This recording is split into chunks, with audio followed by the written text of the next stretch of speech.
And welcome back. As tension in the Gaza Strip continues to mount, the Gaza Strip, home to over 1 million children growing up through endless wars, is certainly not what a child could hope for. The Angel of Gaza film follows a Gazan child as he navigates from despair to hope, from losing a home to gaining a new one. And here now to tell us more is the filmmaker and Gaza ambassador, Ahmed Mansour, and we thank you so much for being with us. Of course. Thank you for having me. Yeah. And obviously, this documentary comes at a critical time in the life of those who are out in Gaza. You yourself, a refugee from Gaza, but you decided that you wanted to really tell the story. So tell me about what you were hoping to capture here. Um, you described it. There are 2 million people live in the Gaza Strip. Half of them are children.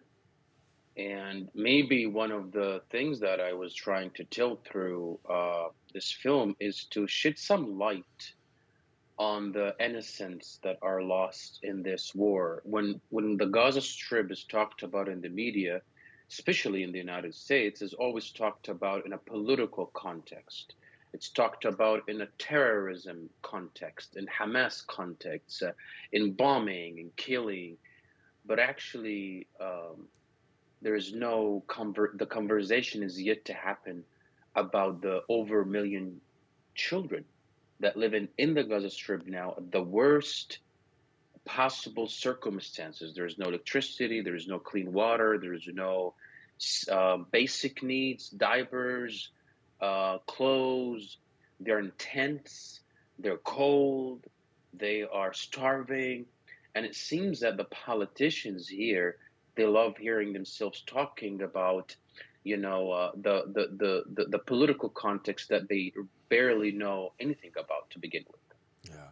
We do a lot of talking, and we understand that this is conversation for so many people on this side because we don't know what it is to live in the Gaza Strip. For somebody such as yourself who's had that experience, detail for us what is it living like over there during a wartime condition? Well, I am the product of war. My grandparents were living in a village called Al Batana outside Jerusalem. In 1948, the Zionist gangs came and massacred the men. And my grandfather, he was 15 at that time. He managed to escape with his woman, and they ended up as refugees in a refugee camp called Al Maghazi in the middle of the Gaza Strip, in which I was born. So I was born in 1992. The first thing I kind of remember living was the second Intifada in 2000, and then the 2007 when Israel imposed the blockade, and then the 2008 war, the 2012, the 2014, and then 2015. I decided to come to the United States to tell the story. So, war, what does it mean? Let's visualize a little bit. 2 million people are cramped in a tiny strip. They have the Mediterranean behind them, and all the other three parts of the borders are surrounded by Israel, and from the south is surrounded with Egypt, and Egypt is completely complicit in the siege imposed in the Gaza Strip. So you have almost every 2 years, when we try to build a life, they come to mow the grass. They come and they bomb the infrastructure, they bomb the schools, they bomb the mosques, they bomb the universities, and we build again. It's been happening since the year of 2000. I don't know when. I don't know how the United States, being the sponsor of the state of Israel, could answer us. When will it be enough? Now we're talking about over 13,000 children being killed. Isn't that enough? That's the number. And it's a devastating number. I want to take you to your movie and your documentary because as you talk about 13 the number being killed, I talk about another issue, family separation, because that's huge.